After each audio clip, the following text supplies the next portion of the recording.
Croeso i Ysgol Llafur Llwydog. Fi yw Mary Francis, dwi'n athrawes yn cyfnod Llyfr 2. A fi yw'r Ruth Evans, fi sy'n dysgu yn y cyfnod sylfaen.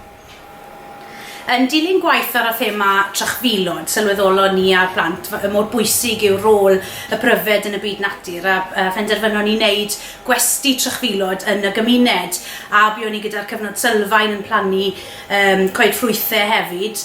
I ni'n lwcus iawn gyda'r cysylltiad sydd gyda ni yn agos iawn gyda'r Parc Cenedlaethol gyda Richard Vaughan a buon ni'n fysi wrthi wedyn yn wneud y dasg. Yn sgil hyn wedyn, oedd hi'n awyddus i gynnwys y gymuned yn y prosiect yn ogystal a fe wnaethon ni sefydlu grŵp dysgu Cymraeg, fel ymarfer y Gymraeg i ddysgwyr yr ardal a fe fuon nhw hefyd yn helpu ni adeiladu'r gwesti. Prif nod y prosiect oedd cynnwys y gymuned yn y gwaith yr ysgol a buom yn ddigon ffodus i ennill grant gwella Sir Benfro a buom yn gwneud nifer o weithgareddau gyda pobl yr ardal i ceisio gwella sgiliau siarad Cymraeg nhw. Gyda plant i ddweud chi amdani nhw?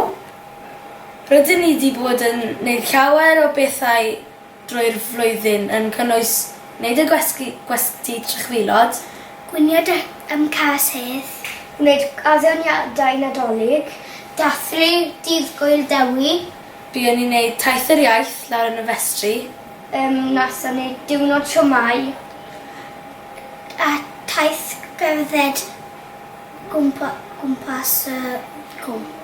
Roeddwn ni wedi creu pecynau geirfa a gwybodaeth yn cyfieithu'r geirfa i'r Saesneg i'r Cymraeg. a roeddwn ni'n ymarfer dyn nhw yn yr ysgol a roeddwn nhw'n gallu mynd gytre nhw i siarad y iaith Cymraeg yn y gymuned. Wyn ni'n siarad lot. I ni mor falch o'r ffordd mae'r plant wedi ymgymryd at y dasg a bod mor naturiol yn y ffordd maen nhw'n siarad gyda'r oedolion a rhannu gwybodaeth sydd gyda nhw o'r cwm a'r ardal a'r iaith Gymraeg. A hefyd ni'n teimlo bod cysylltiad gyda'r gymuned wedi gryfhau wrth wneud y prosiect yma. A ni'n gobeithio blwyddyn nesaf i greu gardd i'r gymuned i ddod mewn i'r ysgol a hefyd ymarfer i Gymraeg unwaith eto.